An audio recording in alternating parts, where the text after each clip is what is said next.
नमस्कार दोस्तों, बहुत बहुत स्वागत करता हूं आप सभी का आपके अपने चैनल बीकॉम कॉर्नर के ऊपर। आज की वीडियो में हम बात करने वाले हैं तमाम बीकॉम प्रोग्राम और ऑनर्स के सेमेस्टर 5 वाले स्टूडेंट को लेकर के। देखिए, रिसेंटली आप सभी ने देखा होगा दिल्ली यूनिवर्सिटी की तरफ से आपकी जो टेंटेटिव डेट शीट थी उसके अंदर एक तब्दीली, बदलाव, एक चेंज किया गया है।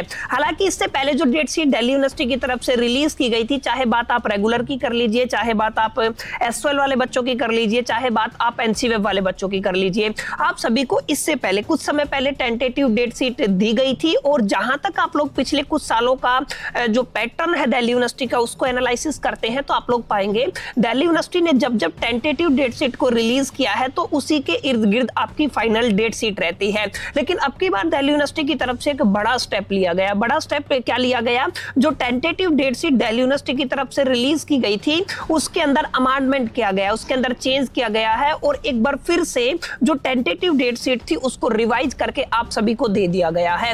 अब देखिए, इस डेट शीट के अंदर काफी डेट ऊपर नीचे हुई है, थोड़ा मोड़ा चेंज नहीं है। मैक्सिमम आप लोग मान सकते हैं 15 दिन आप सभी के कम हो गए हैं। 15 दिन का कम समय आपको अब आपके फाइनल एग्जामिनेशन के अंदर देखने को मिलेगा। ऐसे में आप सभी के लिए बेहद इंपॉर्टेंट हो जाता है अब अपने तमाम सब्जेक्ट के सिलेबस को थोड़ा सीरियसली लेने को और अपनी फाइनल एग्जामिनेशन की प्रिपरेशन को बहुत बेहतर तरीके से करना है। अब देखिए, अगर आप लोग ध्यान देंगे तो सबसे पहले आप लोग देखेंगे डीएससी के अंदर, डिसिप्लिन के अंदर अगर आप लोग ध्यान देंगे तो आपके पास 3 सब्जेक्ट होते हैं। सबसे पहला पेपर आपका इनकम टैक्स का रहने वाला है। अगर आप एंटायर सिलेबस की बात करते हैं तो इनकम टैक्स आपका सबसे लेंथी सब्जेक्ट है। अगर आप लोग लेंथ वाइज देखेंगे तो काफी बड़ा सब्जेक्ट है, क्राइटेरिया बहुत ज्यादा है। और अगर आप लोग डिफिकल्टी लेवल की बात करते हैं तो इनकम टैक्स अपने आप में प्रैक्टिकल और थ्योरेटिकल दोनों का कॉम्बिनेशन है। थ्योरी आपको याद करनी पड़ती है, उसी का यूज करके आपको प्रैक्टिकल क्वेश्चन सोल्व करने पड़ते हैं। अब ऐसे में अगर आप लोग ध्यान देंगे, पहले जो आपका पेपर होने वाला था 16 दिसंबर को होने वाला था। 16 दिसंबर 2025 को आपका इनकम टैक्स का पेपर था। अब इस 16 दिसंबर वाले पेपर को एक तरीके से रिड्यूस करके रीशेड्यूल कर दिया गया है। अब आपको ये पेपर 10 दिसंबर को देना है, माने करीब करीब 6 दिन का टाइम आपका कम कर दिया गया है। तो जितने भी बच्चे अब प्रिपरेशन करना शुरू कर चुके हैं आप सभी के लिए काफी डिफिकल्टी होने वाली है, क्योंकि आपको और कम समय अब इस पेपर के अंदर देखने को मिलेगा।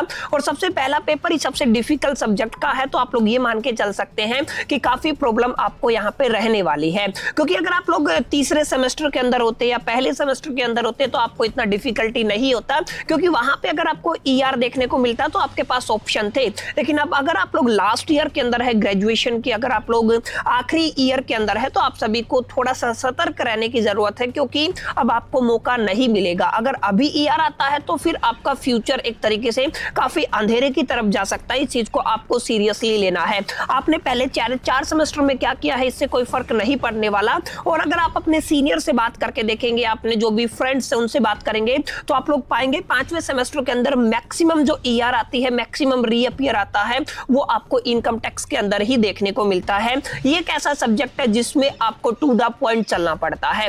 तो अगर आपने अभी तक अपनी प्रिपरेशन शुरू नहीं की है तो आप हमारे चैनल की प्लेलिस्ट का एडवांटेज उठा सकते हैं। इनकम टैक्स असेसमेंट ईयर 2025-26 के नाम से प्लेलिस्ट बनी हुई है। एक कोर्स भी बना हुआ है जहां पे मैंने पूरा सिलेबस कराया हुआ है। आप लोग मान के चलिए करीब करीब 70 वीडियोस में अपलोड कर चुका हूं। एक एक जो वीडियो है आपके exam, university exam oriented class है। एक एक चीज को मैंने डिटेल में पढ़ाया है, सारे इंपॉर्टेंट क्वेश्चंस कवर करा रखे हैं। तो अगर आपने अभी तक अपनी प्रिपरेशन शुरू नहीं की है तो आप लोग इस प्लेलिस्ट का बेनिफिट उठा सकते हैं। Rest is depending upon you and your choice, आप लोग अपने एग्जामिनेशन को किस तरीके से टैकल करते हैं। बहरहाल अब बात करते हैं अपने दूसरे पेपर की, दूसरे सब्जेक्ट की। दूसरा पेपर आपका था बिजनेस इकोनॉमिक्स का। पहली ओल्ड डेट शीट के अकॉर्डिंग ये पेपर आपका 24 दिसंबर को होने वाला था। न्यू डेट शीट या रिवाइज टेंटेटिव डेट शीट के अकॉर्डिंग यही पेपर आपका 24 दिसंबर से रीशेड्यूल करके 15 दिसंबर कर दिया गया है। करीब करीब 8-9 दिन यहाँ पे कम आपके कर दिए गए हैं। 8-9 दिन का कम समय आपको मिलेगा, तो यहाँ पे भी आपको थोड़ा सोचने की जरूरत है। और तीसरा सबसे इंपॉर्टेंट जो प्रैक्टिकल सब्जेक्ट है इनकम टैक्स के बाद, that is the management accounting. Management accounting का पेपर आपका जैन में होने वाला था। आई थिंक 2 जनवरी को आपका ये पेपर होना था, लेकिन जो रिवाइज्ड टेंटेटिव डेट शीट आई है उसके अकॉर्डिंग आपका मैनेजमेंट अकाउंटिंग का पेपर अब 18 दिसंबर को होगा। कहां आपका पेपर जनवरी में होना था, कहां आपका पेपर अब 18 दिसंबर को होगा। तो अगर आप लोग गैप देखेंगे तो करीब करीब 14 दिन का गैप आपको यहाँ पे देखने को मिलता है।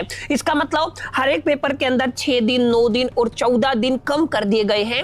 ऐसे में आप सभी को थोड़ा सीरियस होने की जरूरत है, अपनी प्रिपरेशन को एक सही डायरेक्शन में करने की जरूरत है। अब इससे कोई फर्क नहीं पड़ने वाला आप लोग रेगुलर के बच्चे हैं, एसवाल के बच्चे हैं या एनसी वेब के बच्चे हैं। अगर आप लोग प्रोग्राम के स्टूडेंट हैं तो भी कोई ज्यादा इंपैक्ट नहीं पड़ेगा। अगर आप लोग ऑनर्स के बच्चे हैं तो आपको थोड़ा और ज्यादा मेहनत करने की जरूरत है, क्योंकि प्रैक्टिकल सब्जेक्ट के अंदर आपका थ्योरी वर्सेस न्यूमेरिकल का रेशियो आपको एक तरीके से चेंज होता हुआ दिखेगा। जो आपका पास कोर्स है या फिर जो आपके नॉर्मल प्रोग्राम कोर्स है उसके अंदर आपको थ्योरी थोड़ी ज्यादा देखने को मिलती है, वही ऑनर्स के अंदर आपको पूरा मोस्टली पेपर कैसा दिखेगा, न्यूमेरिकल दिखेगा या मैं कहूं प्रैक्टिकल क्वेश्चन से भरा हुआ दिखेगा। तो my dear friends, it's time to be serious कि अगर आप लोग चाहते हैं आपका लास्ट ईयर ना बिगड़े, ग्रेजुएशन बहुत अच्छे तरीके से निपट जाए, तो अभी से अपनी प्रिपरेशन को शुरू कर दीजिए। अगर आपने शुरू कर दिया है, ऑलरेडी पढ़ना शुरू कर चुके हैं, तो ये सोने पे सुहागा रहने वाला है। अगर आपको इस चैनल पे किसी और सब्जेक्ट से रिलेटेड कोई हेल्प चाहिए, कोई एक स्पेसिफिक कॉन्सेप्ट आपको समझना है, तो कमेंट करके जरूर बताइएगा। इस वीडियो में इतना ही, चलिए मिलते हैं नेक्स्ट वीडियो के अंदर। जब तक के लिए मैं तो so all the best, lucky learning.